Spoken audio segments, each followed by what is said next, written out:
What is going on, everybody? Welcome back to High School Never Ends, a pop punk dad podcast. I am Wingman Steve. And I'm Chris 183.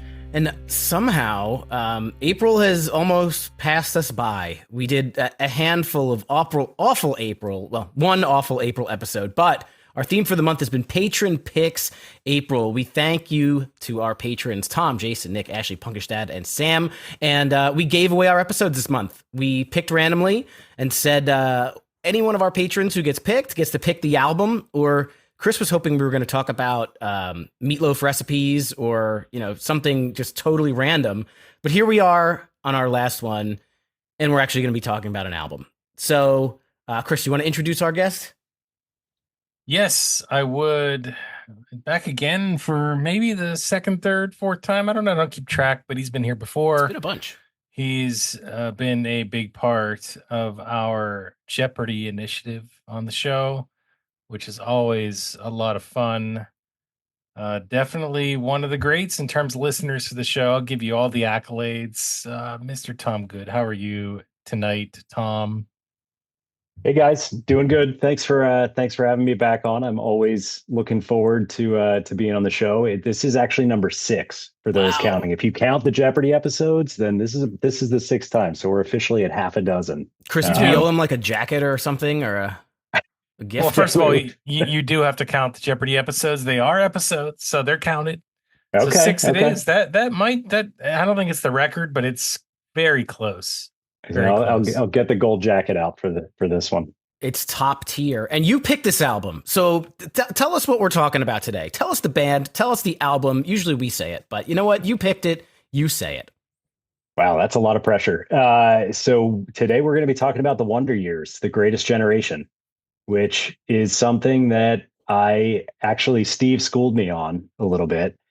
Because I was looking back. You did. Yeah. I was looking back through the history of High School Never Ends when this opportunity came up to pick something. And I was erring between this and meatloaf recipes, and I decided to go with this one. But I noticed that you didn't have an episode dedicated to the Wonder Years. And out of the 2010s pop punk, this seemed like a really big thing to be missing. But then Steve schooled me. He looked up on the High School Never Ends Encyclopedia Britannica that there was, in fact, an episode that was half Wonder Years and coincidentally half the other album that I was going to pick for this. And I went with the Wonder Years to dedicate a full album to it. So, it wasn't a schooling. It was just letting you know. And that episode was not about an album. It happened to be a concept episode where we pretended that we were not the hosts. And then our buds who were the hosts told us what some songs to listen to. So yes, we listened to like 3 or 4 Wonder Year songs. I don't remember which songs those were. The Menzingers, we listened to Into It Over It, I believe. So there was 3. Chris, was there a 4th? I don't remember. Oh, now that's coming back to me. I was like, when the hell did we listen to this band? I have no idea. It was called What If, the episode. If anyone wants to go back, the episode's called What If. So that's the only way you can like search and find it. I completely forgot about that. 1,000%. And so this is all news to me, but now it all comes back to me and I remember that. And if I remember correctly, I remember really liking this band when we did that exercise. I think so. And yeah, this is just one of those that, we haven't really done, there was always going to be a point, right? When this was going to happen, we were going to talk about the Wonder Years. The same as a lot of, it took us a long time to talk about Bayside and Neck Deep, Mayday Parade. Some older bands we just haven't gotten to, some of the, 2010s ish ones. But I just kind of always figured at some point we would talk about the Wonder Years. And Tom, these are local fellas to our Philadelphia region, right? These are local boys. They are, yeah. You'll notice it probably in this album and some of the others if you go beyond this, that there are a ton of Philly references in here. So I'm excited to hear the perspective of Steve, someone that's in the area, and Chris, someone that's not in the area, to see how some of this stuff resonates a little bit. But yeah, tons of Philly call outs, local boys. They've been around for a good bit of time. So a lot of Philly pride here. Yeah, what throws you off too is that sometimes they talk about the Midwest and they talk about Missouri. I heard that in a song, and it makes you think for a second. If you don't know where they're from, are they from the Midwest? And then another Midwest emo band, pop punk band but I guess that's not the case. So that kind of solves that. I will tell you that the first time. So look, I I host a show called High School Never Ends, a pop punk dad podcast. I love pop punk music. I'm a big fan. But I'm Sounds the like there's a first to butt here. I'm the first to admit. No, you try not to use butts because However, I just want another word. So I'm not going to sit here and say that, especially when we started this whole venture out, that I knew every single band out there that was past the year 2010, because just like anybody else in life, you drift sometimes, you drift left, and you drift right, you drift up, down, doesn't matter, right? And you miss things. And I miss things. And I'd never heard of the Wonder Years. Never. Up until we started doing this show. Now I'm very familiar with them. And I don't know how I ever missed this band. However, didn't know them until one day at the very beginning of the show, we actually interviewed a band. And Steve, I don't remember the name of this band, but it was 2 or 3 members of them that were on our show. And the one dude who looked like a real young kid, actually, he was the drummer. He was wearing a Wonder Years t-shirt. And I thought he just was a big fan of the show, The Wonder Years. I did not know Kevin that Arnold. was, yeah, I didn't know that that was a band. So it's silly in hindsight to think that that's what I thought, but that was the first time that ever actually entered my brain space, was that guy's t-shirt. And I, again, cannot remember what band it was that we interviewed that had that. You probably would remember better than I would. We don't interview a ton. We don't have a ton of drummers on. It might have been Ivy Paint if it was It a was really long time It was ago. not Ivy Paint. I know No? that. And it was 2 members of the band. It was like the drummer and the bassist. And I That's don't probably remember Cheer who Up they Dusty. were. But it was not. No, it was No? not. Mm-mm. All right. Well, I'm out. I'm out. We'll go back. I'll find it. But anyway, so I just wanted to throw that in there because it's something I'll never forget. I always remember that guy's t-shirt and talking about it and telling you afterwards, oh, he was a big fan of the show Wonder Years. That's out of left field. It's like, no, that's a band. So I'll admit it here. Whatever, right? Doesn't matter. But I can't wait to talk about this one. I'll tell you that much. Yeah, I've always been cognizant of like who the Wonder Years are. Like I saw them, they opened up for Yellow Card when I saw them in like 2012. So I don't know that I saw their whole set. I definitely saw part of it, but I probably wasn't closely paying attention because I feel like if I was closely paying attention, that they probably would have grabbed me and I would have listened more. But like I don't know, between 2007 and 2013, I wasn't listening to a whole lot of like new pop punk music. And their first album came out in 2007. This one came out 2013. So I don't know. I'll just chalk it up to that. I wasn't listening to a whole lot of that third wave of pop punk, the 2010s pop punk. And but over the years, heard a couple things here and there.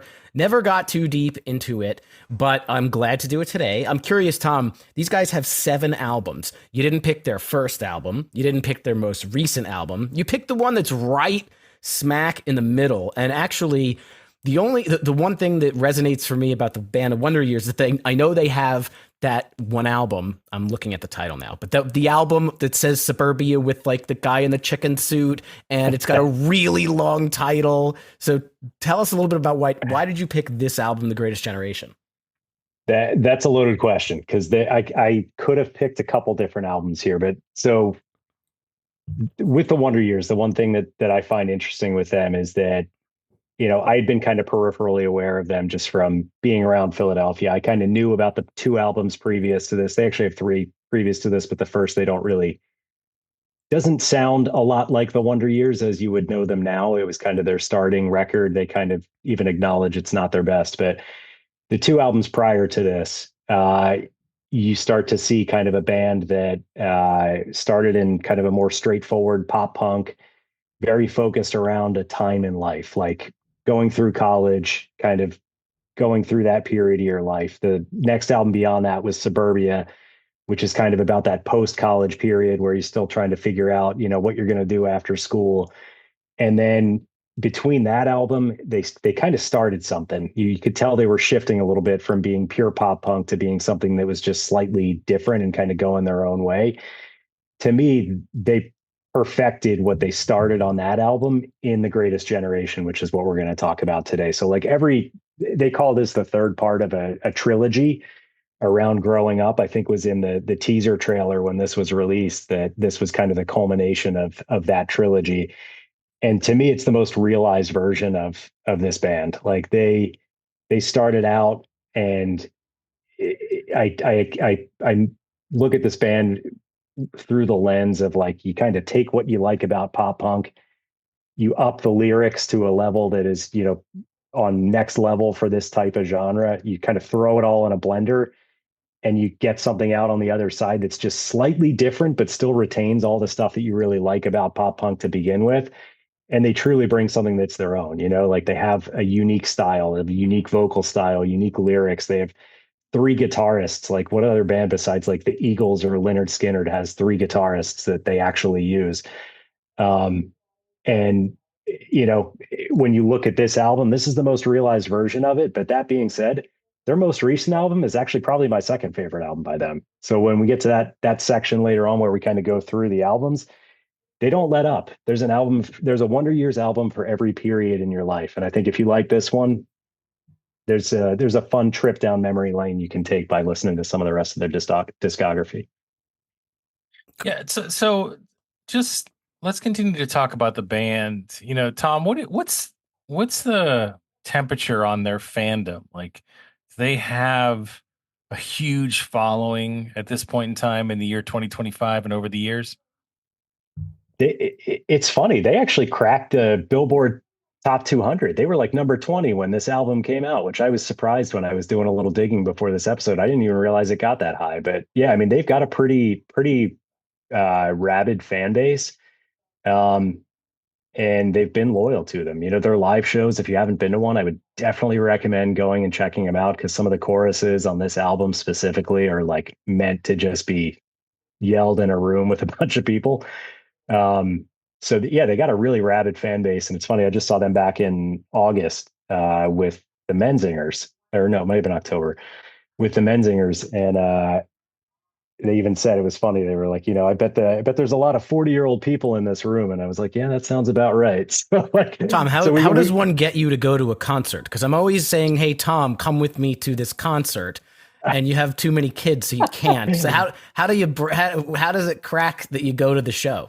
So this one I had to, because it was actually my buddy's birthday, and it was the first overnight that we had in like 3 years that Kristen and I were able to secure a babysitter. So that was like the hardest part.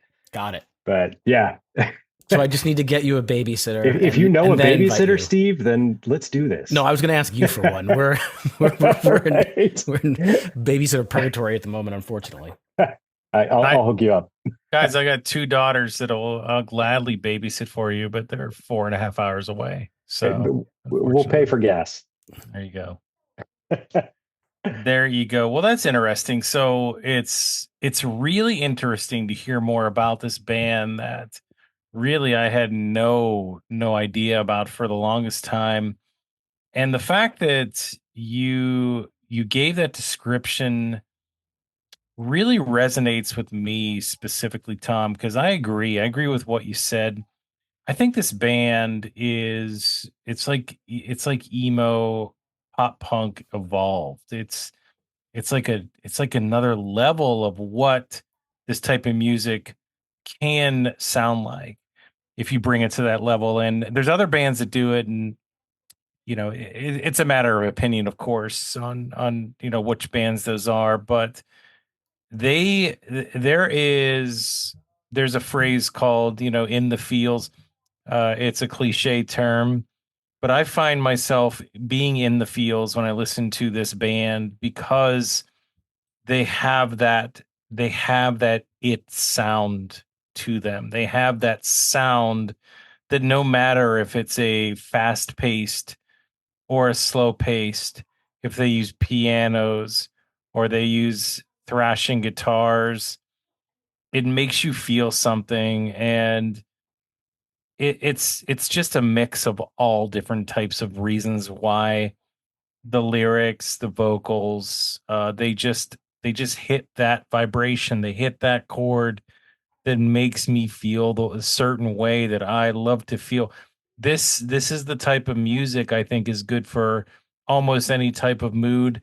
I call this, but it feels like it's like especially good for the time of year or the time of day or both, where you feel the best, or you long for throughout the year. Like for me, I long for summer nights right before it gets dark. Like I love that. And this music is perfect for that. For me, it connects to that time. And that's why I think this is so powerful. And I'm not trying to be profound or just spout out stuff. Like this is actually the first thing that came into my head when I started listening to this album and these songs is, man, this connects me. This connects me with the place that I want to be. And I think that's something special. I knew Chris was going to like this album. I knew it from the first time I listened to it. I can tell. I know what he likes at this point. And it's not like it's super heavy or hard or anything like that. Like it's just it's not even heavy, and like there are parts of it that are, but it's not really about that. I don't know. It's just something else. It's the way. It's just I don't know. Why do you say that, Steve? Why do you think so? I just know what you like. We've been doing this so long, and I've heard you for 276 episodes talk about what you like and don't like. So can you articulate that? Because I maybe I'm just not. The reason I want you to is not self-serving. I just don't know maybe what it is that maybe it's something you can articulate. I would just say, for the most part, it doesn't necessarily matter if it's like an older act, like a 90s, early 2000s, 2010s. If it's too much on the bubblegum pop punk, just like bob your head, then it's not a definite Chris is gonna like it. If there is like a scratchy voice, even if there's screaming or not screaming involved, the possibility of you liking it is gonna go up. And then when you mix it with a lot of these like rough guitars and some of the other stuff that I would say are the things in my wheelhouse, like the harmonies and stuff like that, I just feel like on the Chrisometer, this one, it just has all the things that are pointing towards north. It's the vocalist too. Like it's his vocal tone right up my alley. Like this is the kind of vocalist that I gravitate towards. The way this guy sounds. At times he kind of, and I know they came out afterwards, but there's several bands that that I can relate this vocalist to. Maybe I'll save that for when we start going through the songs itself. I don't want to give away too much. So all right. Well, let's almost do that. Just some quick hits on the album and the band. So these guys we mentioned, they're from the Philadelphia area. They're from Lansdale, Pennsylvania, which is a suburb of Philadelphia. These guys like the suburbs. We will get into that. The album came out May 14th in 2013 on Hopeless Records, produced by Steve Evans. And as Tom had said, it got to number 20 on the Billboard 200. It got to number 4 on the alternative albums charts. And in 2013, I don't remember if there were a lot of CDs being sold, but it sold 50,000 plus copies. So I think commercially it was pretty successful. Steve, do you know what else Steve Evans produced? Tell me. He's got some big ones. He's got Through Being Cool by Saves the Day. He's got Homegrown, snap. Kings of Pop, which I know you are a fan of. Wow. And he also produced Newfound Glory, but we're not going to talk about which album because we don't talk about that one. But gotcha. I thought of you when I saw some of the production credits. That's awesome. So he produced all of those. Okay. Yeah. I did not know that. Usually I look at the producer. For some reason, I guess I didn't click the link when I was doing it. I knew you were coming. So you get that stuff. Yeah, he did all their albums. So I'm a big fan of producers and the tone they set. So and then actually, check it out. We just talked to a band, Old Neon, where I think it was Matt Brash, their guitarist, produced Old Neon's record. So in just a couple of weeks, we have somehow come. I don't know if that's full circle. I don't know what that is, but it's related somehow. Do you know if they do they do a lot of producing? This band or Matt Brash specifically? Did we ask that question? I know Matt does. I'm not sure about the rest. I think Casey, their other guitarist, does some production as well. I know they're all over the place though. Like Dan, their singer, is on so many albums and guest spots. So Soupy. I think you have to call him Soupy. Soupy, yeah. You could take a fun trip through that that view. And there's a whole ton of really solid bands out there that just have a great Dan Campbell cameo in it. So you can make a whole playlist of that. And Chris, you're going to get to see these guys live because they're playing day 2 of Four Chord Music Festival.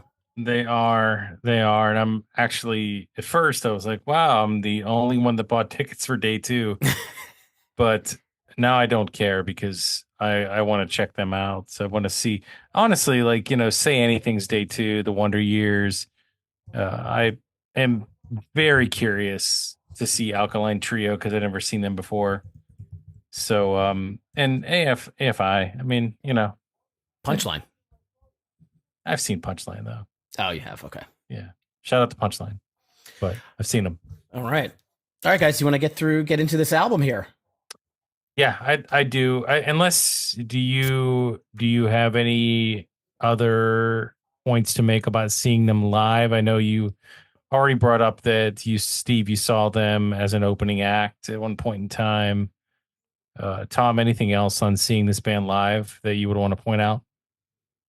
No, I would just, the more you have the experience listening to some of the songs, the better it's going to be, because it's very loud and lots of people singing. So got to brush up on it so you can join in. Do you like it live? Do you like their live performance versus the album? I mean, you have to have a preference or maybe just an opinion.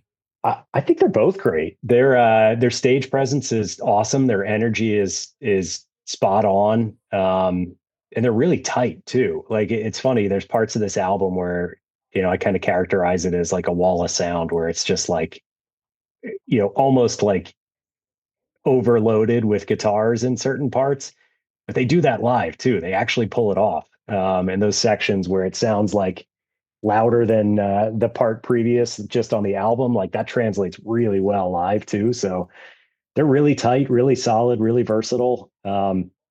And they can pull it off live. So it's not just a studio act. So I love seeing that when a band can do that, especially one that writes stuff that's, this nuanced and complex when you get behind the scenes. Agreed. And I can't wait to see some of these. So hopefully they do. I would imagine they're going to do several off this album, but I look forward to seeing that live. So that said, ready to go. Let's dive right in. Go ahead. Steve, you want to kick us off? Tom, you chose the album. You should get to start us off. Go ahead. I'll do my best. So there starts the album. And this was one of the songs that I think was on the What If episode previously. Oh, it was. Okay. It was. Yeah. You probably listened more recently than us. So yeah, I did. I was brushing up on it before this, but this was actually one of the songs, and I think probably the only song from this album that came up there. But to me, this sets the tone of the album.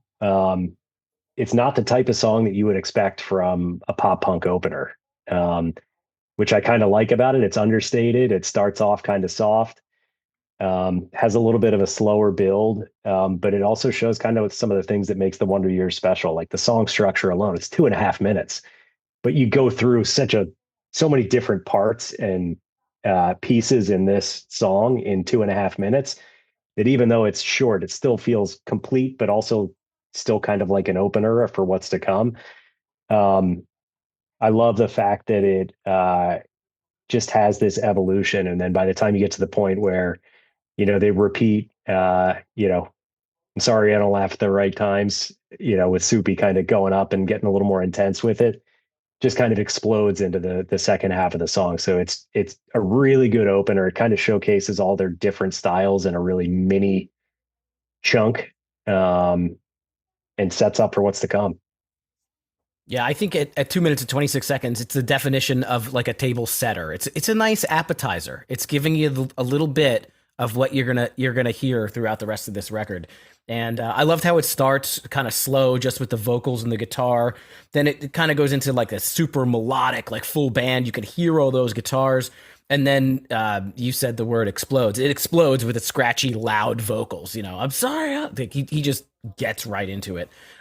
So I enjoyed this too. I actually, when I was listening to this for first few times, I definitely heard a lot of like starting line kind of influence. I don't know how close they are. Not like say like a Munich starting line, but like the last couple albums and the newer stuff starting line. Not that they sounded the same, but I could just kind of hear some of the vocal stylings and the musicality that just reminded me of them. So I liked There. I thought it was a good appetizer song. It's funny you mentioned the starting line. I hear that, and I hear also maybe a little bit of personnel from Kenny's other band. Kenny's other band in the vocal stylings for sure. So yeah, that's actually a really good point. Because I Kenny haven't does thought of that. He's one. got that super like high Yeah, pitched nice vocal, and he also can throw in like the scratchy screamy vocal. Maybe that's probably where I'm pulling that from. that makes sense. Yeah, I didn't get that at all, but I'll tell you why in a second. I will say that I see this. I don't see it as an appetizer. I see it as a every song for me is a full course meal here. And I'll tell you what. So this one's a little bit shorter, and that's okay. They pack a lot into the short amount of time, and even though it's the first track, it's another one of those mood pieces that I talked about. I love this kind of song. This song is it's there's so much emotion in this song through and through. I think again it comes out more in the vocals, the way that he delivers them, but that's not understating the music here. And the best part of the song, you guys said it. It's that I'm sorry I don't laugh at at the right times. It's all of them. It's all three or four of the times he says it. The first time's to set the stage because it's obviously a lot more subdued, and then the next time you get it is that just explosion, and it just changes it shifts this song into a different gear for a while. I love that. I love that shift. I love that just change up, and it sounds so good. So this theme or this technique of the loud vocal production or loud guitar over a slower, moody theme works on me every single time, and this song has it. So I was with this one from front to back. Awesome. Keep it going, Chris. Pass through that screen door. Now, you're not supposed to do that because it'll stop you from going through. Did everybody here have screen doors growing up, by the way? Did you have an actual screen door? I did, yeah. Um, Growing up, I had a glass door. I do have a screen door on the two screen doors on the backs of my house now. Oh, you now have one, but you didn't then. Um, yeah, I think they were glass when I was growing up. That I think is called a storm door. I That per- I all We always had screen doors, and I felt like I was the one that would always destroy them. Like somehow I would be the one to put a big tear in it. I don't know how. I just feel like I always would get in trouble for that because either they would be like pushed out all the way, or they would get a tear in them, and Well, they do then talk about tears in the screen door, which there are things you can repair those. I've done that. It I think doesn't once look you great. I think I would like try and like force my face up against it for some reason and push it forward, and then that would take it out of shape. I don't know. I can't remember really, but it's all coming back to me. It's a good song though. It's a great tempo. Love the beat here.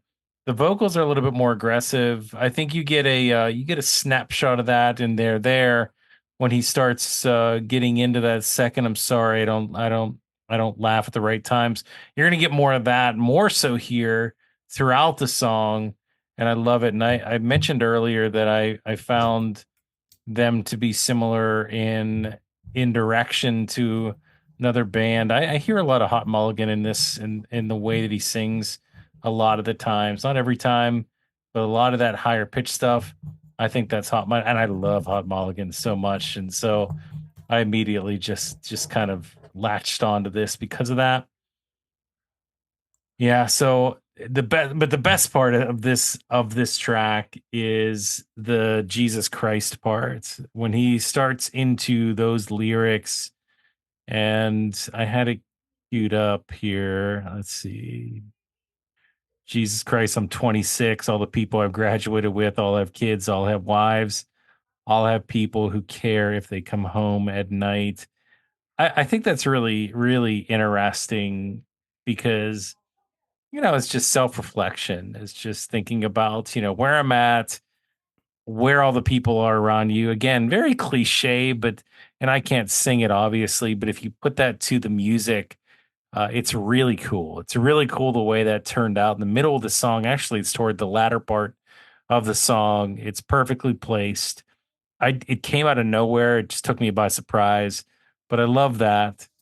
And I think that goes back to the intricacies. I can never say that right, but you can get what I'm saying. Intricacies of the way that they develop their music and write their lyrics and build these songs. It's just so smart and well done. But Chris, that's my take on this one. that's one of those parts that blows up live that I was talking about earlier. So get ready to scream that when you see him. I can't wait. Can't wait. I'm right there with you on this one, and this is actually the first song I heard from this album. This was released, I think, as a single. Yeah, this came out as like the first single. They have a video for it. It's a do not recommend single. I mean, video. Sorry, not single. Video. I watched the video. Yeah, not a ton there. It kind of looked like my morning riding SEPTA into work. That's all it is. It's him getting on the fucking SEPTA, and that's it. But Chris, I'm glad you mentioned some of those references because if you think about it, this came out in 2013. I'm fairly confident I was like 26 or 27 around that time when this was coming out. So like, I don't know if I just hit the right age for the Wonder Years, but when I started listening to them, it's like lyrics still, even to this day, still hit me with like the period of my life that I'm in. Like their most recent album deals a lot with like parenthood and having kids and stuff like that. So, they kind of grew alongside me during this time. And this song is kind of a really good representation of that, like, that quarter life crisis that comes out when you're still trying to figure out what you want to do. And, I think it's got some really great lyrics. You kind of mentioned one, but that whole second verse about, all the kids' names I ever liked are tied to tragedy, like those types of things are just interesting and not lyrics you would really hear in a normal pop punk type song. But one other thing that's interesting about this group that I think if you guys get into some of the other albums is that they have so many callbacks to these, and this song gets called back a couple times on other albums because there's on their newest album they actually the one that's probably more about parenthood, they actually have a chorus that's about his son that's your name's the only one I ever liked, which is kind of a callback to that line in this song. So like there's a lot of really intricate woven things throughout their discography here, but lyrically it's awesome. Sonically it took me a minute because the first time like you get towards even just like the first verse, like the guitars are so loud and it just like it hits you so hard, but then it kind of breaks up a little bit when you start to get towards the verse. And it's something I've come to appreciate the more times I've listened to this album, because if you really dig in and kind of listen to it a couple times, you move past that wall of noise that I was talking about, and you can actually hear there's different things going on in the background. It's what I can say about any good album, and I think this song is a good representation of it. Like the more I listen to it, the more things I find, and this is a definite fan favorite for sure. Yeah, I agree with a lot of that. It's funny, you talked first off. The album is pretty heavy in its theme, right? This is the quarter life crisis. This is like what am I doing with my life? This is like calling back to childhood and some things that maybe weren't great for him and having a rough go ahead. But it's it's packaged and bundled up in. I mean, if you like this type of music, it's easily digestible and it's really enjoyable to listen to. I wanted to listen to this like 10 more times on my 12-hour trip to South Carolina, but I was told that the F-bombs were no good when the kid was in the car, and then when the kid wasn't in the car, it was giving my wife a headache. So I had to listen, other times on my my AirPods and stuff. But Tom, you mentioned that kind of the lyrics of this. My favorite, this is a great like lyrical storytelling song. The opening verse to me, when I was a teenager, and I never drank alcohol or anything, but I smoked cigarettes a lot. And the first verse, cigarette smoke dances back in the window, and I can see the haze in the dome light. I'm conjuring, as if the smoke is conjuring ghosts in his car. And then the smoke from his cigarette which is filling his car that he can see through the light, is asking him what he's doing with his life. I'm listening to it and I'm just like, I can picture that. I smoked a lot of cigarettes. If you never smoked cigarettes, then you're smarter than I was. But if you did, you can picture what it was like to be a teenager with the windows rolled up and seeing that smoke. And that combined with a lot of emotion in his vocals. Again, the first song was shorter. This is a longer exposition into what they're doing here. So much emotion in those vocals. The chorus is a big chorus. In the bridge, though, the vocals get super calm in contrast to like the rest of the song. It really, really stands out that I keep a flashlight and a small knife. Like that stands out so much. And man, the one line that made me go, shit, man, that's sad. He goes, well, I don't want my children growing up to be anything like me. Like, Jesus Christ, dude, you're 26. Calm down. Like things will be okay. You still got some time to turn it around. When I was 26, it wasn't the point in life where I turned around and said, everybody that I know is who has kids and wives and stuff. That's a time when, a lot of people are starting to, but, just maybe a little bit of over exaggeration there, but the song itself was kick-ass. It was very, very enjoyable. All right, Steve, keep it going. All right, We Could Die Like This. This is the the good spot, the number 3 spot. The first verse in this song is awesome. The instrumentals are very good, kick ass, and then they do that kind of like single strum on the guitar with the vocals, that part, and then everything is like bashing back in with the rhythm guitar. Like just so much stuff is going on. And, Tom, it didn't really like distract me. There are maybe some songs I think later on the album where I'm like, oh, maybe there is too much and so many things going on. But I don't know. I took it all in and I was like, this is really good. And, the whole, like, I want to die in the suburbs. That's the big theme here. Like, I'll admit, like, I'm a suburbs guy. I grew up in the suburbs of New York. And then my adult life, I'm in the suburbs of Philadelphia. And I love the suburbs. I'm not saying like I want to die anywhere in specific, but like, I really do enjoy being in the suburbs because you get the city is close enough to me that I can experience everything that it has, but I'm far enough away that I don't necessarily have all of the nonsense that comes with living inside of a city, the traffic, the congestion, all of that stuff. So I'm a big fan of the suburbs. So I definitely related a lot to this song. The only thing that is total BS in this song is Philadelphia people do not keep quiet when it's bad. He says we keep quiet when it's bad. After he's talking about the 92 birds, of course he's got to throw in the birds there. Nobody in Philadelphia keeps quiet if sports are bad, okay? Or anything is bad. Everyone is very, very loud. And that's not a real beef, but it's just that's something to have to say. Steve, in my interpretation of this song, I was actually really interested to get your take on this, living in the Philadelphia area, because I had this one pegged as one that I thought that you would really enjoy.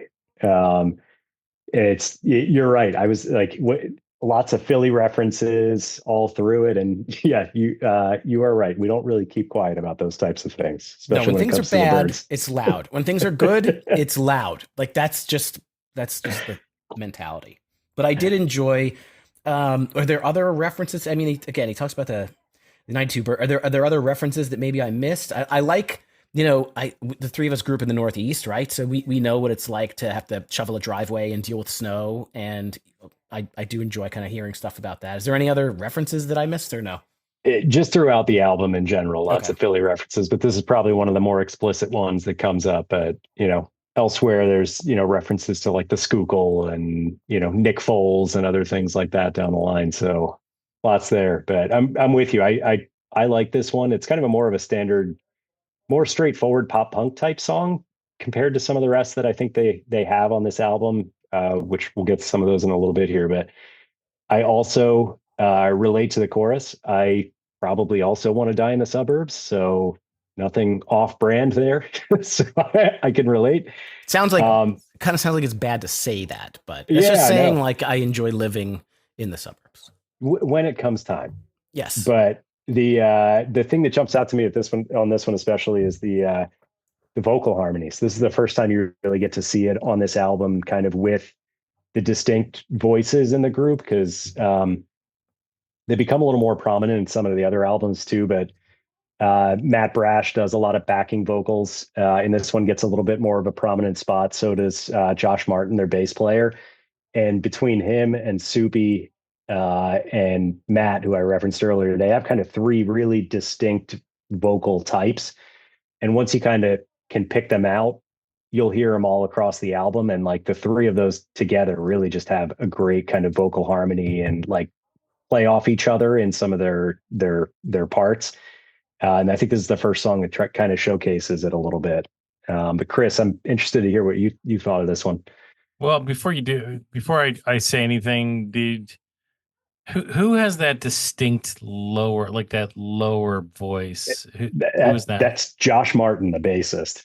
Okay, that one was one of the most prominent voices to me going through this album. Like I heard that immediately because I didn't know there were multiple vocalists, and when I heard that, I'm like, whoa, that's definitely not the same guy. But I liked it. I thought it was really good. I thought it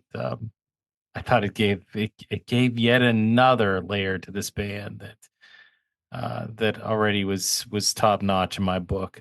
Okay, so lyrically, look, you guys, I love the song like you guys did. You said a lot of the things I was going to say. I'll tell you what though, like I don't know what true blues are. Obviously, they're a type of cigarette. Steve, you have you ever heard of true blues before? I don't think so, but I know that there are like a bunch of cigarette brands that like just certain people.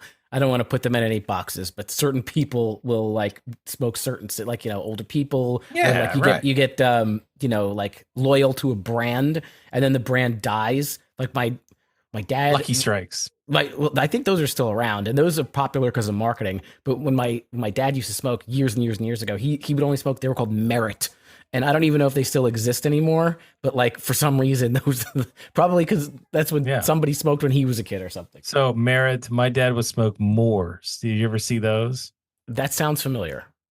They're like just long. I don't even know. They're who knows cloves, but yeah, it's crazy. But this song to me, it's you could almost see it as a nostalgia song in a lot of ways, and it is right because he's thinking backwards. Memories flood back like photographs, all bright and out of focus, all drab with muted colors.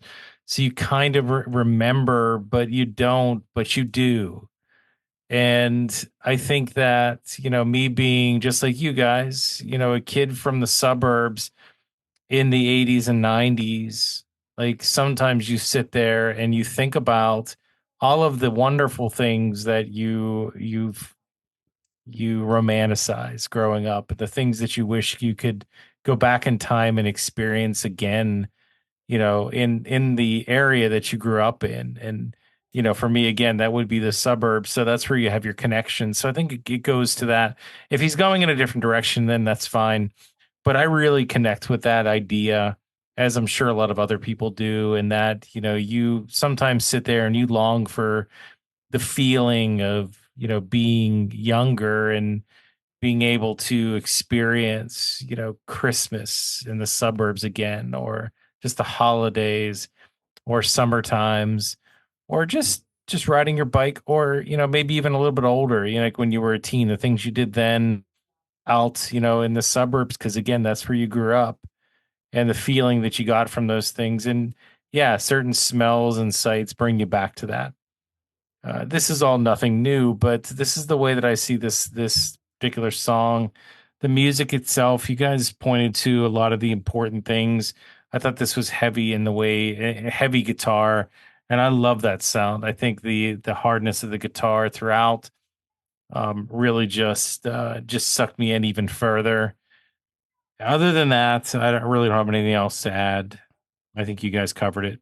So very, very solid track. All right, Tom, you're up. Dismantle the summer. Ooh, Dismantling Summer. So this was the second single on this album too. And I remember when this came out, this sounded a lot more like the Wonder Years that I knew from the two albums that kind of came before this. It is, this is a pop punk song. Chunky power chords, bouncy rhythms. You got everything that you like there. The thing that's different though is it's not really summery lyrics when you look at this one. But the background with this is that it was written after Dan Campbell's grandfather had a heart attack and had to go through a pretty extensive kind of bypass surgery. And I think this is kind of a pretty literal reaction to that. And when you kind of read through the lyrics on this one about, I hadn't seen a heartbreak until now. I hadn't felt a heartbreak until now. I think that's pretty literal in that sense with this one. But it's definitely a dichotomy when you look at how bouncy the music is and the lyrics are kind of a downer. But the thing again, kind of pointing back to the Wonder Years can pull this stuff off. Other bands might sound corny if they try and go the route of some of the things that are being said in this, or like try and get a little bit more vulnerable in the way that they're stating things. But for some reason, it comes off really authentic and relatable when it's sung with the emotion that I think they bring to these types of songs. And as again, like the Wonder Years just follows me around at different periods in my life. I have quite literally been on an airport while someone that I love has been in a hospital bed, and warring with the fact about whether or not I need to get on that flight or stick around. So like very, very like strong ties to things that I've gone through at points here. And this song just jumps out at me as something that'll always kind of hold that special place for me. Because it's relatable. Everyone goes through, someone that they love, being in a tough spot. This kind of brings that to light. Do you think that he's trying to say that his grandfather does not live close to him and he does have to fly to get to him and he's leaving for the summer? Is that what he's saying?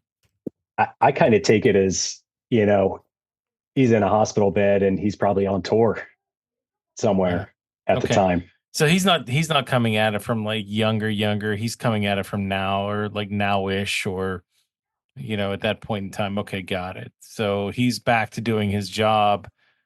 But see, the way that I see it is, and you actually said something to the effect of it's the first time he really felt heartbreak. So usually that happens younger in life, when you experience that versus, when you're later in your 20s. But I guess it's unique for everybody and it just depends. Because, if he was a younger kid, you could see, that innocence of the fact that nothing's ever going to happen bad to anybody around me. I love going over, grandparents' house in the summer times or wherever. This is going to be how it is forever. You don't think about those things until something does happen. And then it wrecks the time of year that you're in. And if you look forward to the summers for a lot of reasons that kids do, and a part of that summertime is being over grandparents' house, and then you run into an issue like this where he has to go to the hospital, that definitely dismantles in your brain the what you look forward to or just the excitement of a time of year that you generally build up. So if that's the idea here, I think that's super smart and I love that so much because it's so true. It's so real, and I think some of us, if not most of us, have experienced something similar to that. Obviously doesn't have to be summer like you said, but any time of the year. So, outside of that, musically, a couple things I picked out is I really liked how I don't know if they're necessarily verses and they're not verses actually. They're just like little blurbs throughout the song, but maybe it's a stanza, maybe it's two sentences, two sentences, two sentences, but it's like he delivers that first part kind of subdued and then it shifts into a little bit more of an energetic version of that, and then it gets to, I guess, what the chorus would be, and that's where the emotion kind of starts to really hit on all cylinders or explodes. You get top level energy, so that build is I think is really cool throughout the first portion of the song, and then I believe it continues or starts over again as you get past that.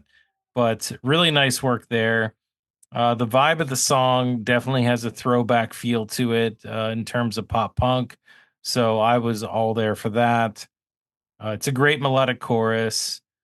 And I actually think that this song came off better in my brain versus versus We Could Die Like This. I really liked that song, but I just like this one just a little bit better. I think we're going to be in agreement that we like this song. The guitars here, it's funny that with a song that's so serious, the guitars, at least in the beginning, they're like super like upbeat and fun, right? Which is complete opposite to the sentiment of what he's talking about. They do then like kind of peel it back and go back to that kind of just like single guitar with the vocals. I love how they keep changing that up. The vocal cadence and the harmonies in the chorus are definitely the best so far on the album. Like 1, 2, 3, 4. I like when he's I've been acting like I'm strong. Like when it's hard to say what he's doing, but when he kind of speeds up the delivery of those lyrics in that chorus a couple times, and then yes, I hadn't seen a heartbreak until now. I hadn't felt a heartbreak until now. I didn't really know the whole story, and now it actually makes a whole lot more sense and makes it like even that more powerful. At this point, like number 4, I'm saying to myself, like, man, this album is really good. Like there hasn't really been anything I could say that I haven't like thoroughly enjoyed 4 songs in, which is really cool for a band that I don't really know. So I'll leave it there, and then we can go to the Bastards, the Vultures, the Wolves. Is this me? Is this you, Chris? Who should go? Before you do, did this song give your wife a headache? She just like had a headache and didn't want to listen to the Wonder Years. That we drove 12 hours to North Carolina, and like my daughter was like not at 100% health because she got sick, and so we didn't want to like have loud music on while she like maybe in and out of sleep. And then we had like an hour, like a day trip. It was just me and my wife, and I'm like, okay, I'm gonna listen to this album. And she's like, I have a headache, and then I couldn't listen to it. But it wasn't a song in particular, I don't think. The end of this song would probably be the one to do it, if so. It could have been. I was just like, fine. So what kind of music does not give you a headache or doesn't whatever she wants to attribute listen to? So that helps. No, I've she listens to like Chris. Did you get Sirius or did you temporarily have Sirius? Because you asked me. It about was a Sirius rental car. It was a rental car. She listens to Alt Nation, which is kind of like the indie stuff. And I usually listen to like pop rocks. Both of those are easy listening. But if I'm trying to, if I wanted to get like 30 listens to this album. So I was just trying to add it on those drives. No go though. No go. Not at this one. But I had some solo time at the beach, and that was actually pretty nice. And I had like a 20-minute walk by myself, listened to it. It was really good, really good. Yep. So we're back to Tom. Tom, this next one's yours. So yeah, this was the 3rd single from the album. Tom, let me ask you, before you hit him, we're, when we talk about singles for albums that are not like, commercially pop albums, usually that means they're like releasing it to their fans or releasing it early or something like that. I was just curious because I don't ever remember, did the Wonder Years ever hit like the alternative radio station radio, or were they never a radio band? I think they had like pockets of success. I mean, I've heard like Came Out Swinging from their previous album has been on some stuff, and I've heard once or twice just some of their newer stuff, but I haven't heard a ton of radio play from these guys. They've been kind of mostly just word of mouth type fans and people that get into them, but I don't think they really fit the nowadays or even 2012 a days radio. No, honestly, I think Dismantling Summer is probably the song that I would have pegged as saying this probably sounds the most radio friendly out of a lot of the stuff that they do. But even then, probably not as much with the lyrical content. But yeah. All right. Sorry, I didn't mean to interrupt. I just wanted to ask that question. No, it's a good question. Yeah. So this was just the 3rd one that I had heard when this album came out. And it's definitely a harder edge to their sound. But it's, it starts off with kind of the more ambient guitars and then just kind of kicks in, with I'm angry like I'm 18 again, so you can tell the angst is going to be high in this song. But I think the thing that really takes this one up for me is probably a love it or hate it moment, but like when it breaks down in the bridge and it's just uh talking about the devil on his front porch uh with me in his sights.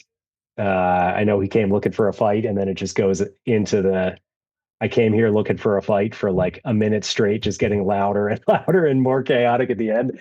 I can totally see your wife having a headache during that part. It might have been that one, yeah. But I do love that build. I have not seen that song live, but I feel like that would just completely go off when that part comes on live. Um, and I love it. It's one of those points that gets noisy for the sake of noisy, but I like it when they do it because it just builds to the energy of the softer parts within their songs. The louds seem louder because of the softs that have come in other parts of the song. So this one I like. It's not my favorite from the album, but it has its place, and I listen to it every once in a while when this comes on. But definitely more of a straightforward ripper. I think this song is him being on the road with his band, thinking he's like, is that it, or do you think it's something else? Tough to tell. I'm not actually sure I know where this one came from, but You know I could what? see Like that. maybe it was a funeral because maybe it was a funeral of a relative. The Midwest feels like a hollow place. He has lines like silent as the pastor reads the eulogy. So it could be that he went there for a family member that maybe had passed away. I don't think that he's from there. So this is where you hear a lot about Missouri. It's 16 hours straight to home from the heart of North Missouri. And so I searched through my great grandpa's memoirs. I don't know. That's interesting to think. Like, what is the what? I'm sure you could look it up and you could find out. And he probably said it in an interview somewhere. But ultimately, just kind of thinking about it, even beyond that, like I just wanted to get some perspective. But look, I love this. I think this song is so great. Like these songs continue to get better, in my opinion. This one is music to my ears. Those that rolling drum beat throughout the good majority of this song is just so perfect. I know it's not a rolling drum beat throughout the whole song, but I love where they interject that, and it does happen more than one time. And it was a standout for me. It kept the energy high. Excellent melody too in this one. This one has just such a good melody to it. I immediately connected with it. So I am here for this one. I don't think it's a very happy song. Obviously, we read some of the lyrics, but it's a mood setting song in a lot of ways, and so I'm okay with that. I don't need it to be happy. I need it to just make me feel something, and it definitely does. Steve? Yeah, I mean the intensity definitely picks up with this one. They got like those kind of double time drums here. It sounds very kind of like DIY hardcore sounding, like old Midtown kind of. I'll say that I kind of like this one a little less than the first four songs that I listened to here, but it's definitely still enjoyable. Um, it might be it might be that I didn't find the pre-chorus and the chorus as hooky as some of the others, but at the end with that like 1 minute repetition of "I came here looking for a fight, I came here looking for a fight," like I could say that that is repetitive and I didn't like it, but I actually really liked the repetition of it. It actually, I don't know, I kind of felt myself happily zoning into it at the end of the song. So not my favorite, but I think that it was pretty good. I enjoyed listening to it. Hmm. Okay. Yeah. And actually, I'm surprised you guys didn't call me out on it, Did but you I were you was, talking about the next song? yeah, no, I just noticed that now that I was actually thinking of the next song. It's funny how it kind of fit there, but it didn't. So, but so aside from reading the lyrics here and giving those examples, those were still my notes for this song. Like everything I said about the rolling drum beat and the melody, like that they went with the song. That wasn't a confusion. But the lyrics, yeah. So I guess take that back. What I was talking about in the lyrics, we'll talk about that in the upcoming song. This one, I'm looking at the lyrics a little bit closer now. Nah, I guess I don't get it. I don't know what he's talking about. I ended up as food for wolves. You know what? Actually, I feel like I heard in an interview now that we're looking at the lyrics on this one. I feel like this one came out as people as they were starting to get a little bit more famous. It was more people kind of coming after them for like, you know, labels and, you know, just fandom and that type of stuff. So I think part of this could be a reaction to some of that. I could see that. I could see that. So bury me at sea. Let's pretend it's all a bad dream. Let me get some sleep. Yeah, seems like let me alone or leave me alone. I just want to do my thing. You know, the bastards, the vultures, the wolves. It's all the people around circling, right? That makes sense. I just like it because it's a good sounding song, but I think that's so historically, like when bands do this and they start to complain about their fame for whatever reason, I understand why. I don't really connect with that as much. I don't want to say I don't care because again, I can sympathize with however they feel. Obviously, if this is impeding on his life in a way that he has to write a song about it and sing about it, fine. I don't care, but I just don't connect with it. But I do connect with the music. So now, Do you want to say the same thing about Missouri and the no, Midwest? what I want to say is now that we're on the right song, like I'll ask the question again. The devil in my bloodstream. Is this song about him traveling to Missouri for a family member? The I, devil in my bloodstream. it's so I think this one's actually just about, you know, having mental health in your family and knowing that something might come for you someday. Like it's about his grandfather suffering from depression, anxiety, that type of stuff, and the devil in his bloodstream is kind of that ultimate thing, knowing that it might be passed down and how you would react to it being someone that grew up around our generation versus someone that, you know, had to fight in a war or something like that, you know, in the previous generations of like our grandparents and things like that. So I think that's where a lot of the lyrics are coming with this one. And it's kind of an interesting take on mental health being kind of a genetic thing, you know, talking about how it'll same blood's coursing through his veins, it'll come for him eventually. It really just shows that kind of generational difference before mental health was even kind of a thing. You know, talking about I wonder if I'll ever have the guts for war, like that type of stuff. And that kind of like nostalgia, but also kind of sticking up for our current generation, being a decent generation too, kind of come through in a couple of the songs. And I think this is a pretty decent representation of some of those themes coming through. I don't think you're wrong. I also do think though he's saying that something is the catalyst for him to feel this way, and I think it is a death of some kind. I mean, he spells it out. You know, we're staring at the frozen ground in Goodwill suits, silent as the pastor reads the eulogy. That's where that comes from. But you know, the line before that's interesting. The Midwest feels like a hollow place that we filled with love and industry. So, you know, is this where uh, is it established that they grew up in Philly, or are they just from there now? I mean, I think he grew up there, but what I'm maybe taking from the song is that maybe his family is from the Midwest. I don't have that confirmed.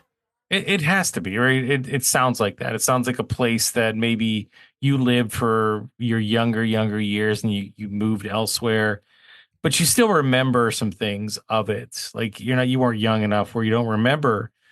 But to say that it was filled with love and industry, you know, obviously that's from your memories. That's from your earliest memories. And but I totally agree with you, Tom, and what you said, because then that would parlay into that thought process of, okay, well, now this generation's gone.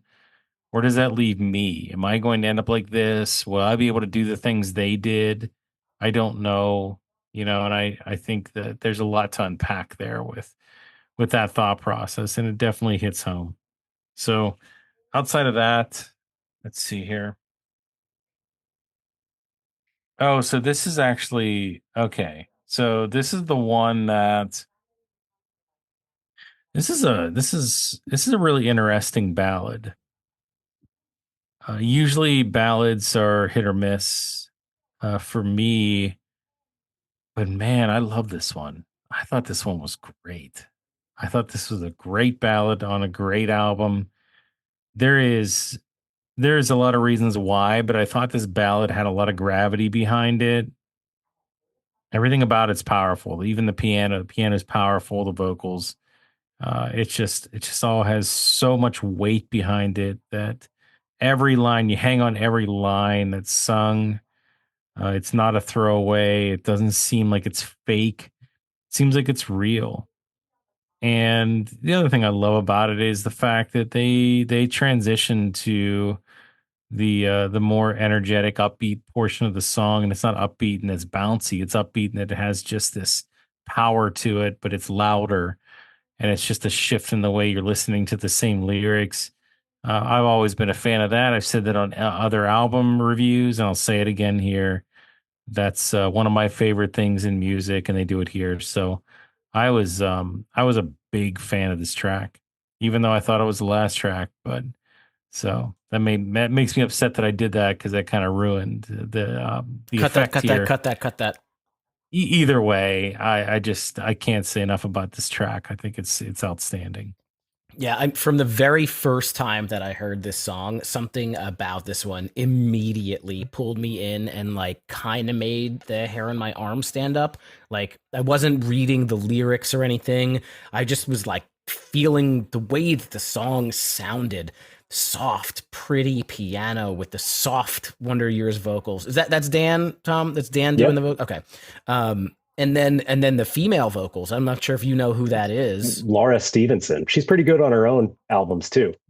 um Having her there really added to it, and they kind of take their time and introduce her like kind of like a little bit. It seems like her contributions like kind of grow throughout the song. Like they don't seem like they're super highlighted right at first, and then she kind of joins in a little bit more. And then I mean when they get into I bet I'd be a fucking coward. Like again, I've talked about tasteful fucks and egregious fucks. This is an egregious fuck. It hits you in the face, but it really accomplishes a mission. And with his voice and the like scratch to it, it's very powerful. It's just like fuck yeah, like when he gets in there. And then when they hit the chorus on the second time when it's full band, it opens up and it's really awesome. So I really I enjoyed this one a lot. All the different parts of it. It made the hairs on my arm stand up from the very first time I listened to it, and definitely one I would go back to. It's the start of a string of solid back half tunes that are coming up here. That's where it starts. I might not fully agree with you. We'll see. Ooh, But it, we'll see. that's a controversial take because you know Okay. what? The first when I listened to this album before, if you asked me 10 years ago, the first half blew the second half out of the water. But I've come around to the second half, starting to eke it out. So Well, I give it need some 10 more listens. years, and then You maybe need I'll 10 more join years, you. then we'll talk. Is there anything else you wanted to hit on Devil in My Bloodstream? I think you guys covered it. Yeah, I mean, I think it's Took all your words. you did it. It's one of those ones that I think making the hair on your arm stand up is a really good way to put it. It just brings together a lot of the different sides of the Wonder Years. And if you like that type of style, like the softer components of it, you should check out Aaron West and the Roaring Twenties, which is Dan Campbell's side project, but it's very much in that vein all the time. So if you like it, good recommendation. Well, next Patron Picks, you can hit up that one, man. You There can you go. make us listen to it. Yeah. Keep it going with Teenage Parents. So this is I mentioned it. This is the start of this really chorus heavy back half. And I think this song just is kind of straightforward, but there's so many great moments in this just that showcase the versatility of this band. Like there's a xylophone in the quiet part after the bridge. Not something you typically hear in a standard pop punk album. I can't necessarily relate to some of it lyrically, but it's catchy as hell. And the way that they can evoke such vivid imagery with, um, just well written lyrics about, flashes of memory that you have when you're little and you can't quite grasp the importance of the events that you're witnessing at that time. When they're talking about, at the end, my mother wore that sundress on the day that she got married. That whole section of the song is just very vivid. It's like a story that you can kind of just picture what's going on at that moment. And the chorus of, all we had were hand-me-downs shows up a couple times in this album as well. But just another one that you can just belt out at a concert. And this whole back half is full of those big, giant choruses that you can just get stuck in your head all day. Chris? Good, Steve. No, Me? go ahead. Oh. Yeah. I think it's a good idea to put, just looking at the tracking, putting Devil in My Bloodstream between like the two faster songs. I think I like when when bands track it out like that. For me, I like the chorus in this song a lot, but I didn't really gravitate towards the verses all that much. So I don't have all that much to say. The chorus again is really strong. I like the callbacks later on. I did highlight the xylophone or the triangle, whatever it is. I thought that was a very nice addition. But overall, I would say it didn't necessarily stand out as much to me as it did to Tom. Is there a triangle in several songs? I thought I heard the triangle before. There needs to be more of them. Is it a triangle? Is it a triangle or a xylophone? I got a prescription. Got a fever. It's cowbell, not a. I got a fever. Triangle. The only prescription is more triangle. It's different. That's different. It's so strange that they put a very good pop punk song on top of these lyrics. Like, it's just so. The lyrics are so heavy. So I don't know. Maybe I'm just interpreting them that way, but it just, outside of the mom and the sundress, like he's talking about stuff that's really heavy, like, winter of 93, we got by with kerosene, a heater in the living room. We huddled around shivering and me trying to get sleep. My clothes will smell of smoke for weeks, just trying to get some sleep. Like, this is heavy stuff, right? But it is a fun pop punk song. It has all the perfect ingredients of just a good upbeat pop punk song. I'll keep saying it with that harder guitar sound that this band intertwines really well with that type of style. So I think that with all that aside, solid song, not one of my favorites on the album, but I think there's a lot of merit to the way that this one's built, the melody of the pop punk. And I didn't hear a lot of this type of song also on this album so far. I think this is a nice shift to go in this direction to show that they have this in them on this album.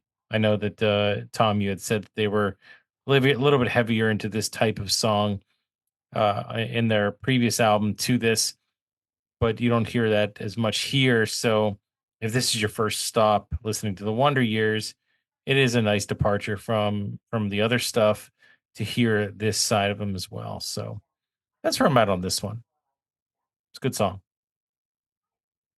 And I can keep it going with Chaser. Guys, what's a chaser? What do you think a chaser is? Do you have a Someone thought? that's chasing someone or something? That's it. A chaser is also something that you drink after you drink something that you don't like? Or are you talking about in context of this song? I'm talking about however you want to say it. But is that the first thing that comes to your mind, is like the chaser for... Do people actually use chasers? I mean, I've never used a chaser. I have, yeah. Why not I don't just think be I a have man? either. Why not just grow up and just drink it regular? You know what I mean? I didn't say I needed one. But you took it. Like a, like a pickleback shot. Take the pickle after the. That's a good chaser. So in the context of this song, he's just chasing somebody, right? He's trying to say he's the person that chases what he wants, or he chases the person he's looking for. Is that what we're talking about here? Is a chaser somebody that never really achieves that person and can never get to that person, or is that not part of the equation? Or find someone better. They found stronger winds. Yeah. If so, I found stronger winds. If you believe her, there's no going home. I'm not going home. I got suckered in. So was it stronger winds, or was it false stronger winds and he got suckered in? Or is he saying that lightly? I don't know. There's a lot of things you can think about here, but it's another fun sing-songy pop punk song that carries this same theme as the previous song in terms of song style. This one is probably a little bit more on the pop punk side, a little bit more light in theme. I didn't mind it. I thought it would. I thought it was maybe just a little bit too repetitive, but I love the chorus on this song. Couldn't get away from that chorus. I thought it was the high point. Tom, what did you think? This is probably the biggest grower on the album for me. I didn't even like this song when it first came out, and now it's one of my favorites on the album. Um, that chorus, you already mentioned it. It's such a good chorus. And hey, there's a guitar solo. I love that in a pop punk song. So I'll take that. But um, the ending to me is where it all comes together with this one. It's, another example I think I mentioned earlier, just the Wonder Years taking something that's familiar within the pop punk space, just kind of injecting it with something that's unique and slightly their own. So it's just so bombastic with like halftime drum feels, pounding bass drums, and just these background harmonies over top of all of that. It took a couple listens to hit, but now every time that I hear like that part of that song, it kind of gives me the same like goosebumps feeling, Steve, that you were talking about in the past song, but maybe just for different reasons. So it's a similar thing over time. This is probably going a little out there, but I find something different in it every time I listen to that part. It's kind of like the end of Feeling This by Blink 182, where there's like a different vocal harmony that you notice every time you listen to it. And that this ending to this song, it has a bunch of those types of things for me. Every time I listen to it, I find something different. So this has edged its way out as one of my favorites. Cool. I don't have too much to say. This one, as you guys said, has a real classic kind of pop punk sounding guitar riff.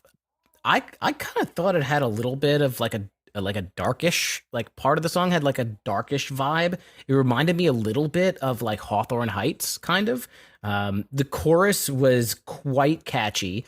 The thing that stood out to me most, I think the shining star of the song actually is the guitars. I thought the guitar work on this, haven't really talked too much about the specific guitar work or drums or anything like that, but the guitars really stood out in this song. So that's what I liked.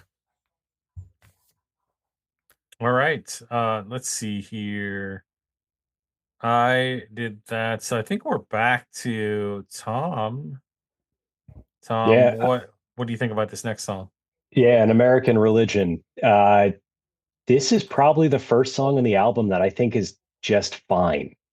Um, it's pretty straightforward. It's solid. It is what it is, but to me, it's a little bit too on the nose. And if I had to put a B side on this album, this and another one that's coming up are probably the two that I would take off and make B sides. Come on, Mr. Second Half is so strong. What are you talking about? But the highs outweigh it. That's the tough part. So yeah, so this is the first one that just doesn't hit to me. I can't relate a whole ton to it, and you know, I'll listen to it, but there's only one song I skip, and that's coming up.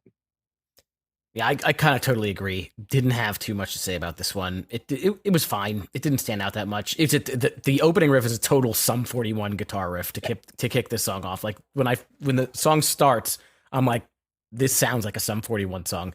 Other than that, not all that much. Chris, I don't know if you found anything else. Oh no, I thought the song itself rocked in a lot of ways. Like I was super into that beginning.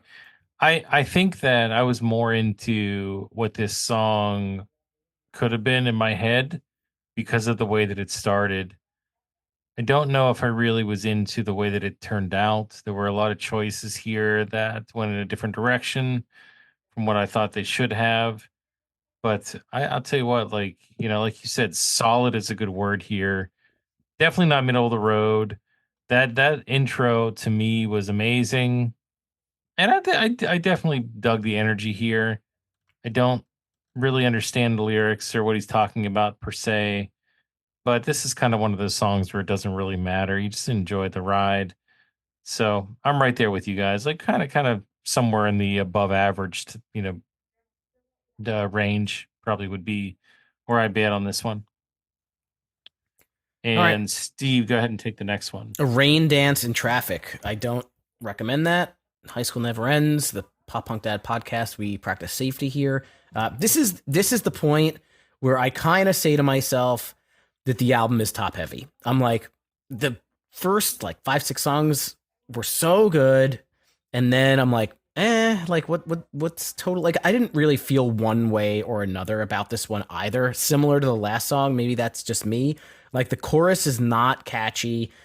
There's nothing really great. I don't really have anything bad to say about it though. It's not a bad song. It's like it's okay, but it just didn't really push me in any direction.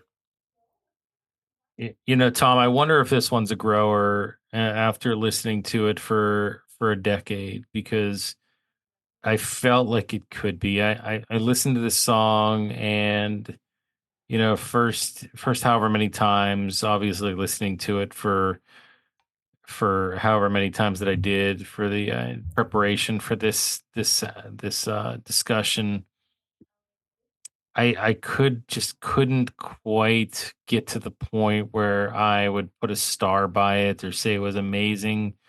But there was something about it that I couldn't shake, that thinking about, just having some kind of deeper connection to it, I think it was that much better. And I think that deeper connection comes with a little bit of time and nostalgia with it, just history with the song. So I'm really curious to what you have to say. But just at first glance, from the surface, thought it had a very powerful chorus. I was into that. And I think the guitar, in a lot of ways, really drives this song. So that's one of the main factors that I could see where this one could be good with time and age. But go ahead, Tom. What did you think? Chris, you're getting to know me very well as a part of this. But yeah, this song is very much in line with Chaser. First couple times I heard it, I was like, it's okay. It sounds kind of like a Wonder Years song, but this is another one that's grown to be one of my favorites on the album, with time. And I think the thing I like about it is it's just got so many memorable parts. And I think especially as you start to listen to the rest of the band's discography as well, things like Matt's backing vocals, he gets a little bit more of a prominent spot in this. So you start to appreciate some of those a little bit more. The transitions are just really smooth and strong, despite kind of going into really different parts. And there's just so many memorable lines, like that chorus. And then the bridge of this gets called out all over the place in the rest of the album, particularly the last song. So it's definitely grown with me over time. And I had a similar reaction to Steve. It's funny, Steve's kind of going through the same thing that I had when I first listened to this album. I kind of skipped a lot of the second half, but now that's become some of my favorites. And I think this song is a really good representation of that. Well, keep it going. You can't have a pop punk album without a song with a female name in the title. So I thought maybe Rain Dance in Traffic is the one that you said that you're skipping all the time, but it must be this one. It's this one. Yeah, I skip this one every time. It sounds kind of like a demo to me, or more like like an interlude than a fully fleshed out song. I respect that they went for it. It just it it's a little, the production on it is grates my ears a little bit, It's an despite interesting it being good. choice. Yeah. I also thought like it's an interesting choice, the presentation with like the muted vocals throughout. I did like the callback they do to the devil in your bloodstream. There's a line in here I know about the devil in your bloodstream. That was cool, but like the whole time I was just like, this doesn't sound great, and I'm just waiting for the song to get like bigger, but it just never does. And I'm usually a fan of like a ballad, but not a favorite ballad type for me with Madeline, unfortunately. They See, do much better on their later albums with ballads. I don't think this is a ballad. I think this is like a folksy type song, like a singer songwriter, upbeat. I don't know. I don't see it as a ballad. I guys, I like this one. I think it has a charm to it. I think that the fact that it sounds like it's being recorded in my basement definitely just it's fun. It has a charm. It feels different. It's creative. I like the direction of doing something like that. You don't hear that a lot, and the fact that they went this route, and also on top of that, it's a super catchy song. I would love to hear this one live, guys. I think this one, if done live to a live crowd with everybody singing at the same time, would definitely pack a punch. I feel like this would be a really cool atmosphere, really cool vibe, uh, especially if it were raining. I think if it were raining, Steve, like Yes. it did last year, I could see myself being out in the rain, listening to this with everybody singing. That would be really cool. Are you I talking would, about 4-chord rain? Because that was intense rain. It has to just be like a light, like easily handleable rain. It can't be like pouring buckets. think about 4-chord ish like atmosphere with the type of rain you just identified. Oh no, Yes. that I couldn't do that. That You, 4-chord rain was insane. no, with the type of rain you identified. Okay. But Yes, in that that's atmosphere. fine. I'm Yes. cool with a little bit of light rain. Every time I think when I saw Hella Megator, when Weezer started playing Africa, it started light raining and it was fine. It was like, oh, look what they did. Yeah. No, that's when it started to, when I saw Hella Megator, when they started playing Africa, that's when it rains so hard that do you ever like get so wet with rainwater that you just say whatever? Like it just, you forget about it. You're so soaked. No, I'm too paranoid about my cell phone. You just, no, I'm Even though telling it's you, like waterproof. eventually you just stop worrying about it, and that's just, you accept the fact that you are drenched and there's nothing you can do about it.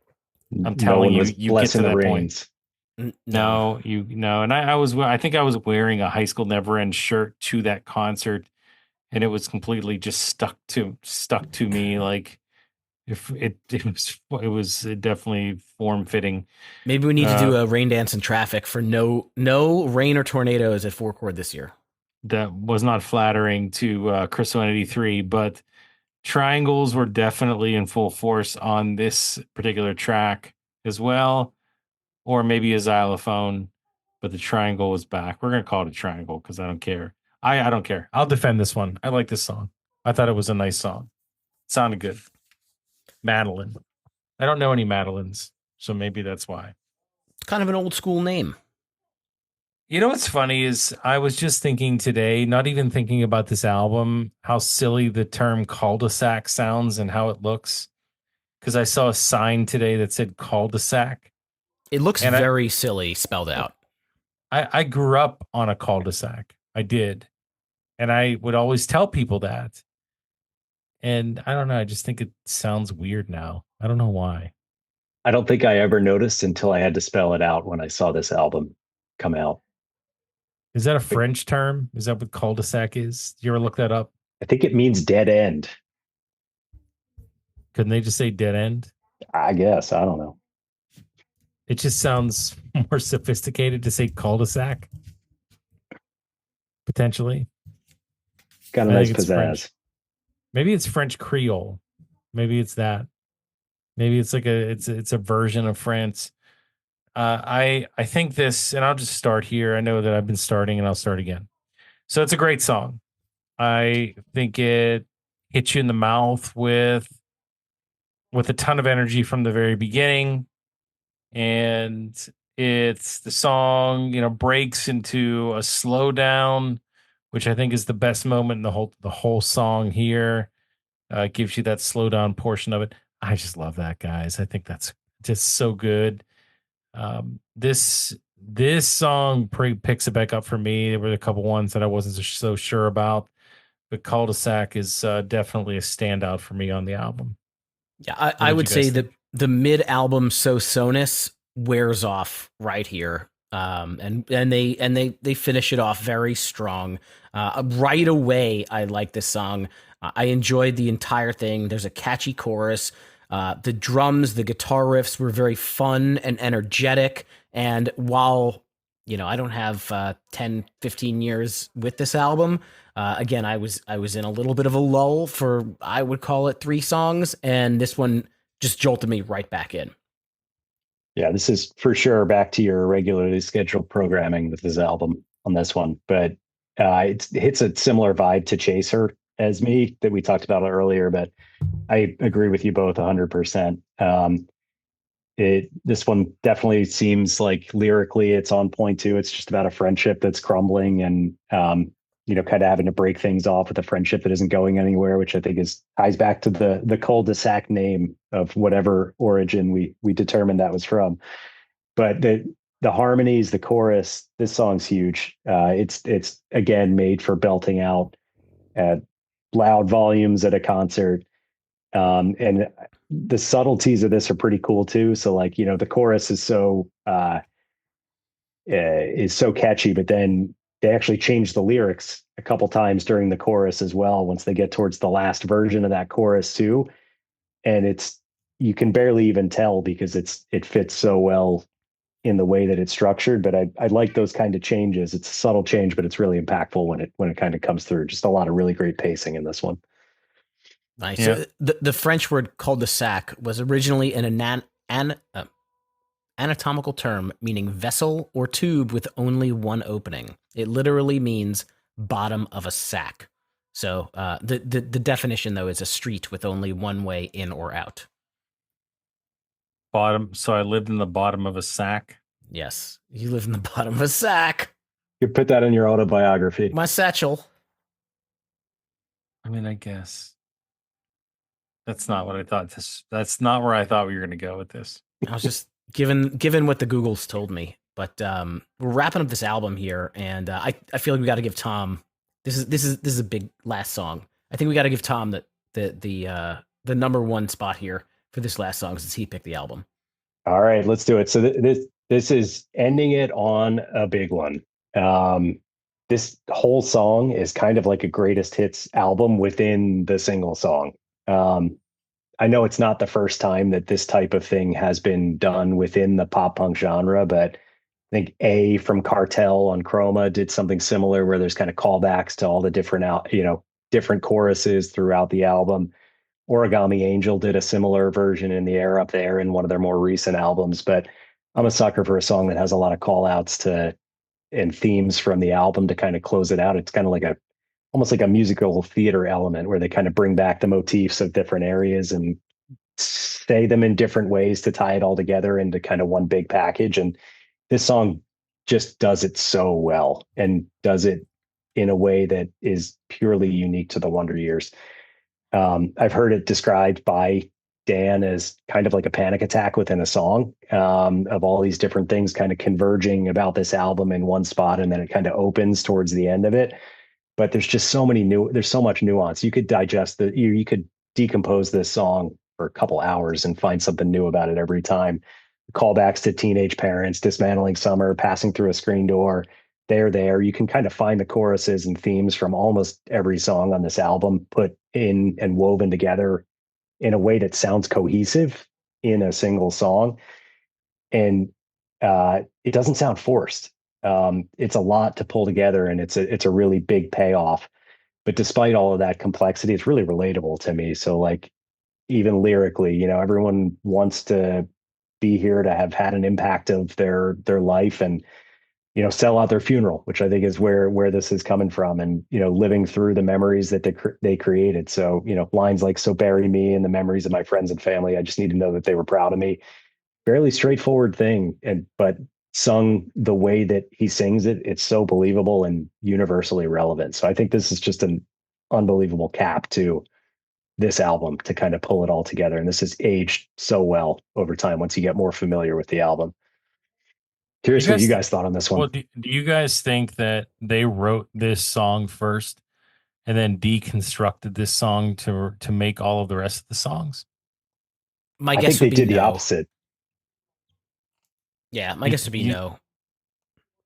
Because it would be interesting to write a song and say, okay, now we have all these things. Let's make individual songs out of these parts to make it flow back. But I could see where it could go either way. That's I like might something the think about Beatles doing would it do on that acid. it's really, really creative here what they're doing. I love this song so much, and it's funny because like musically, it didn't really strike me as anything exceptional. There was some really good stuff here. The music is solid, for sure, but nothing really about the song did anything that I was like, "Wow, that sounds amazing." But the way that they wrote it, I'm with you. Like I love continuity. I love callbacks so much, and they tied it in just perfectly. It's like a season finale of a show, like you said. Like it's calling back things that you remember that you probably forgot about, but you still remember, and it's interwoven into a overall story. And they do it so many times here. But how just it's genius to be able to do something like that. I'd say it like it's really really cool that they could do that and make it sound so good. So I'm all for this song 1,000%. I love it.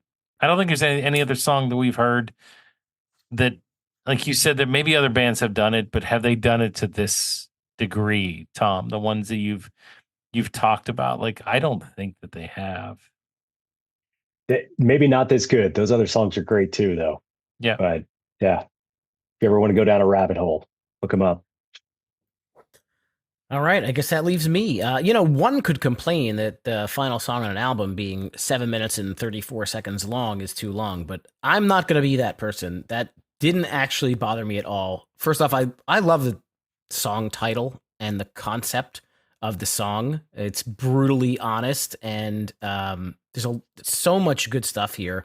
I feel like the guitar complements together are really cool. There's a lot of like simple strumming in the first half of the song. And again, it seems to bring this album, which is about both childhood and adult expectations, to a very fitting end. Season finale is a better, Chris, that was a great way to say that. I said a closing opus, but this is, we all just watched the fucking White Lotus, right? This is the season finale that we've been waiting for. All the callbacks, I didn't pick out all of them. I only picked out a handful of them, but I'm sure there's more that I even found. And I feel like there's one line here that just basically describes the entire album. He says, "I'm scared shitless of failure, and I'm staring out at where I want to be." And that line basically encapsulates the entire album. Like 3 minutes in, there's a super slow down section. Then after that, there's this kind of like 2010s pop punkish like mathcore, all these like weird changing of tempos kind of thing. It's got so much stuff in it, but it doesn't seem like it's like discombobulated. It really does seem like it is like somewhat of an opus in a long form kind of, this is how we're going to wrap this up. So I really liked it. I thought it was very good. And I've definitely complained about long songs in the past, and I've definitely enjoyed long songs in the past. I'll put this in the latter there. Yeah, for sure. And by the way, the finale for White Lotus was, I'm going to go out and say lackluster, Steve. So if you want to debate that, we can do that on another show. Yeah, we should. I've been like yelled at for spoiling things that are like 20 years old, so I definitely can't spoil something that's 2 weeks old. But yes, we can discuss offline. Hey, what a great spinoff show for High School Never Ends, where we start talking about TV series. Maybe someday. That would work well. I watch way too much TV. And I'm very opinionated on TV, so I think we just struck gold there, buddy. But we'll continue to talk about the stuff we love here. This was a really, really fun one, Tom. So hats off to you for choosing this one. I don't know how I missed Wonder Years back in the day. I'm sad. It brings a tear to my eye to think that I could have had those 10 years with this album like you did. More than 10 years, obviously, at this point in time. But the toughest part of right now is we're gonna have to do some ranking it, and this is where it gets really interesting because I could literally rank 3/4 of this album in the top 3. So good luck, ladies and gentlemen, actually just gentlemen on this show doing this. But for all of you that don't know, the next segment of the show is called Ranking It.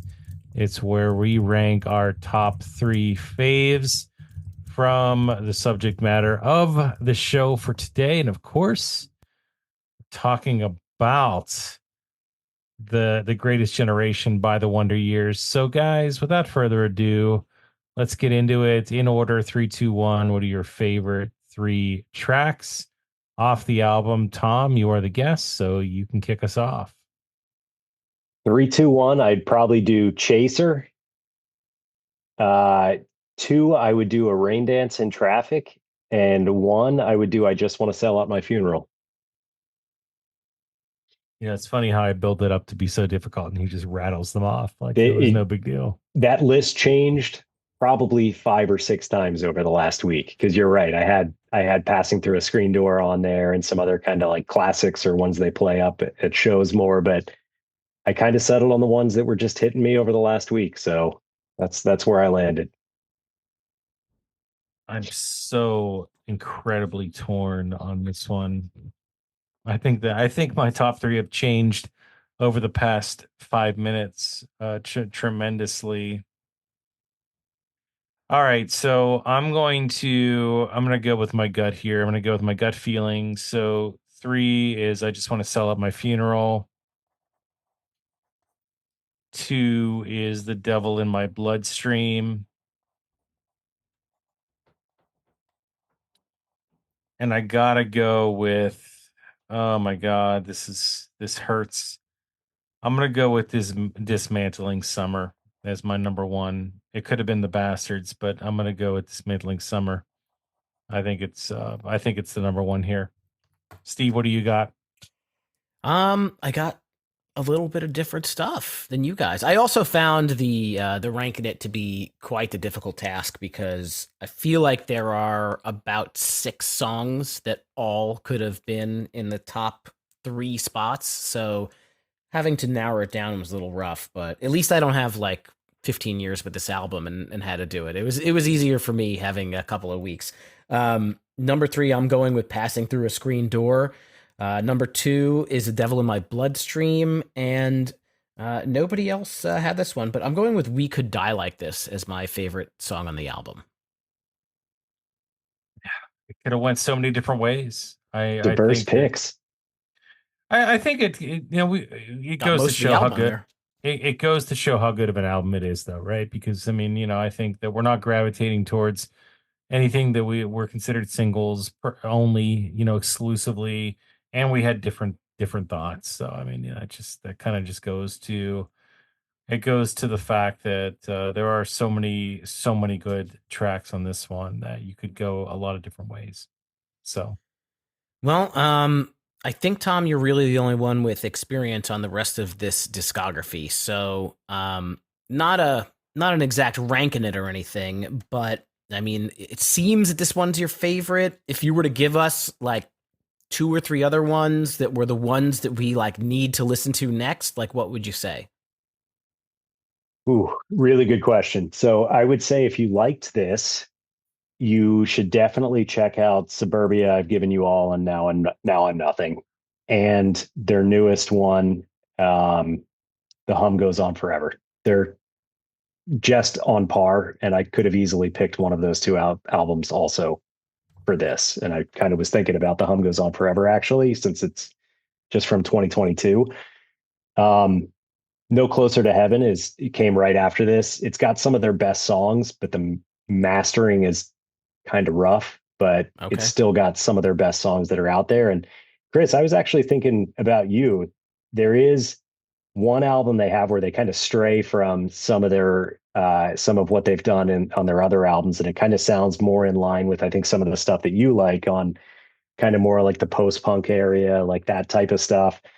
In Sister Cities, they kind of went out and branched out and did something a little bit different. So I feel like that's one maybe for you specifically to check out that I think you might like. But you know, the other two that I just mentioned, you can't go wrong. If you like this album, you've got a treat of a discography to listen to with the rest of these guys. Nice. We got to do it. Do we want to play a quick setlist game? Chris, do you feel like playing? I always feel like playing setlist game. I feel like Tom is gonna be very good at this game because he's seen them several times. Quick setlist game. The last show that these guys played was on April 6th of this year in Perth, Australia. And how many songs? It was a full set list. I think it was 19 songs.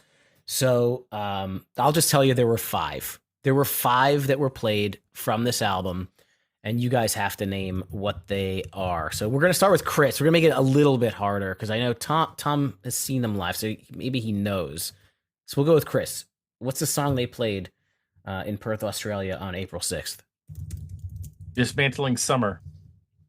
That is your first strike. They did not play that. Boo. Tom, you're next. We go back and forth here. There. There. That is correct. They did play there. Chris, second try. Passing Through a Screen Door. That is correct. Second to last song on the set list. It was 17 songs, sorry. Tom? Were they the headliner? I believe so, yeah. I Just Want to Sell at My Funeral. That was the closing song. So they season finale'd their own set with I Just Want to Sell at My Funeral. There's two more, Chris. I think that they went to a ballad and did The Devil in My Bloodstream. You are correct. They did The Devil in My Bloodstream. So there's one more from this album that you guys haven't mentioned yet. Tom, you have no strikes against you. What do you think?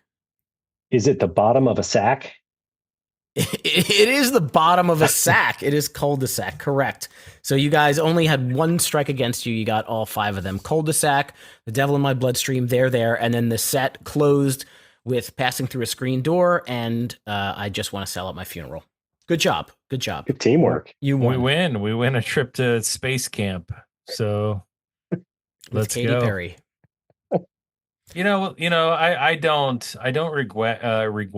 I don't regret my choice of Dismantling Summer because they could have totally I played wish that. they would have done that. So if I were in Perth, if I purchased that ticket to go to Australia, nothing against Australia, I'm sure it's beautiful there, but they have some of the biggest spiders in the world. If you want to brave that and they don't play the song I want to hear, I probably would be mad. Well, luckily for you, you did not travel and have to go through those spiders. Have you seen those spiders? Do you know what I'm talking about? I have seen them on the internet's not in person, but I don't like hopefully that. they'll play some of those songs at Four Chord and you'll get to see them live pretty soon, September. I'm hoping.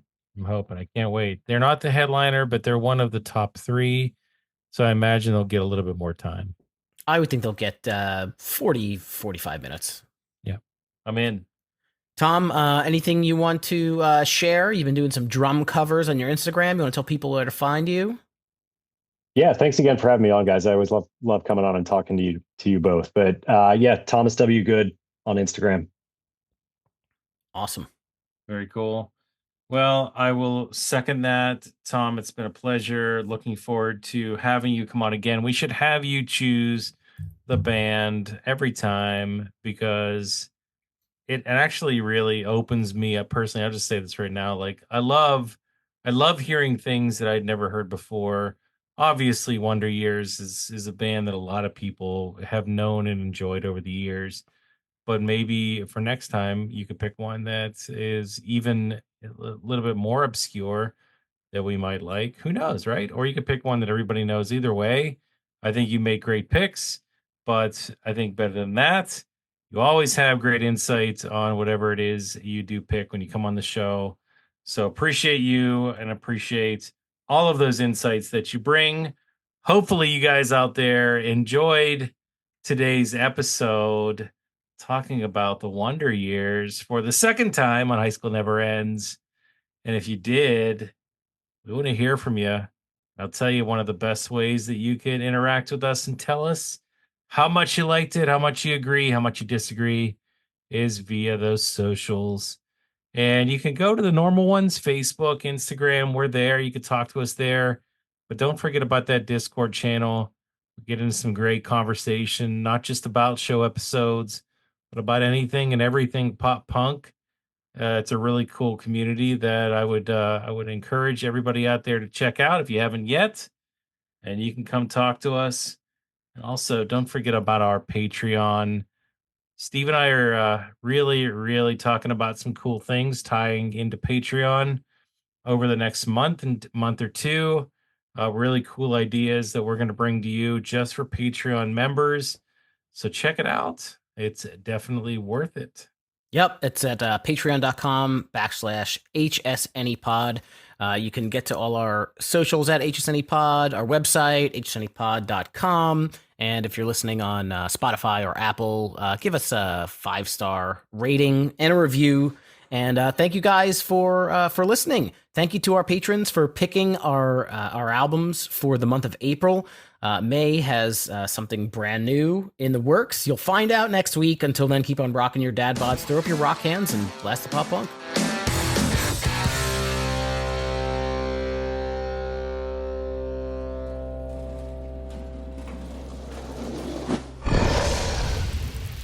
It's Dragon Wagon.